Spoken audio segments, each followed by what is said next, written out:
Part 0. Finding Your Why. You clicked on this video because you want to write a book. Your reasons to do so can vary depending on who you are.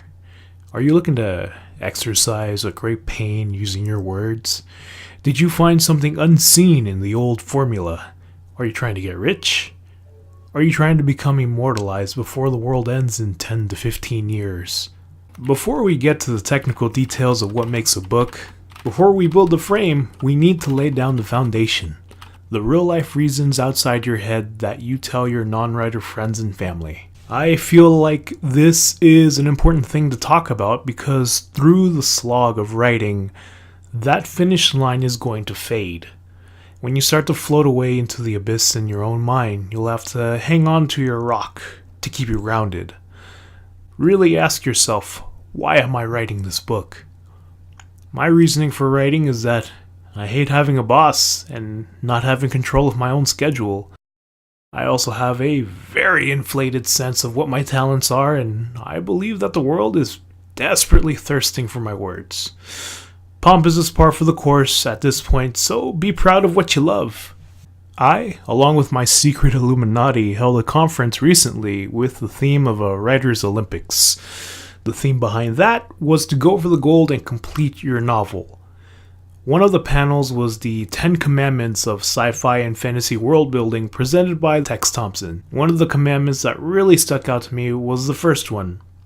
Use that Triforce. This concept is what formed bits of the video, and of course I'll throw my own perspective regarding this.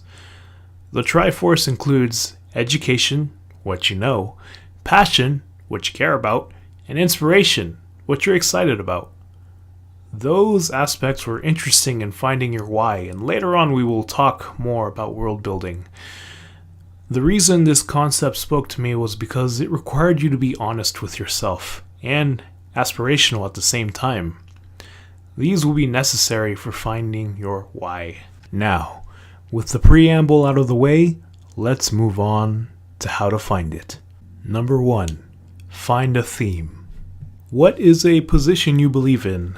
What's a viewpoint you have that you're willing to risk friendships just to defend it? Political stances scratch the surface and simplify our views into easy-to-read labels, so they're not the best to view yourself through. If you lean one way, however, it does tap into what your priorities are. More right-leaning, you tend to not be constrained by the presence of other people's values. More left-leaning, you tend to notice and recognize other people's values. Really think about why you think the world should go one way. Think of what formed this opinion. Most often it's our relationship to other people. I can go deeper and way deeper into this, but let's save that for another time. Think of how this opinion manifests itself in your actions, the way you dress, how and who you interact with. For me, my strongest belief is that every person has the capacity to change who they are. They just need to find what elicits that habit and change what they do when they're prompted. This goes into the novel that I'm working on, Advent Legends. Change is a major theme of the story, and it affects the characters and how the world will react at the end of the novel. Also included is the biggest trope using change, that being redemption. Redemption is the linear thread throughout the series and will cause me to stretch and pull my beliefs as it intersects with my own life. I've had this belief challenged recently in my own personal life, and it goes back to what I love to say. Whatever doesn't kill you is some damn good material to write with. Number 2. Find your purpose. We talked about this in the beginning of the video, but now we're getting into how to find it. Ask yourself this.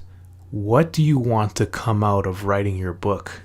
Again, be honest with yourself. Do you want recognition? Are you trying to prove your family and friends wrong who maybe advise you on doing something more realistic? Are you trying to confirm the beliefs that a special individual has in you and are terrified to let them down? Are you trying to quit your job so you can wake up day in and day out and just write? How will your world change when you release your book? Life is meaningless and very short, which means what happens on both sides of the hyphen is completely in your hands. That freedom is my purpose for doing this. And yes, I'd like a slice of that sweet immortality pie with a book that will outlive my mortal form. Number 3. Find your answers. As you continue on your odyssey to get your book finished, eventually you're going to feel like you're drowning in your own ideas and the pressures to put out something you're proud of. It's then that you ask yourself, why am I doing this? It's inevitable. And that's when you need to deploy your because. Your because will run counter to any doubt that enters your mind. And your because is already what you've established early on, and the theme you've established is what's going to keep you interested in your own story. What do you want the world to know? What secrets did you figure out that you absolutely need to share? What pain did you endure and want to inform the masses to prevent it from happening again?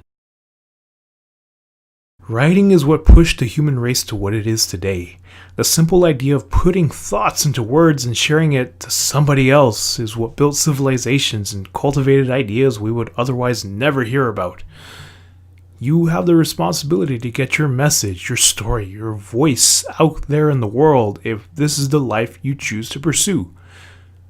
Stick with me and we'll materialize it together, as I myself will be going through the program. And yes, you will see me stumble a bit, and obviously you will as well, and we'll do it together, because that's the best way to do it. And of course, join me next time, where we go over Part 1, The Characters. Thank you for watching.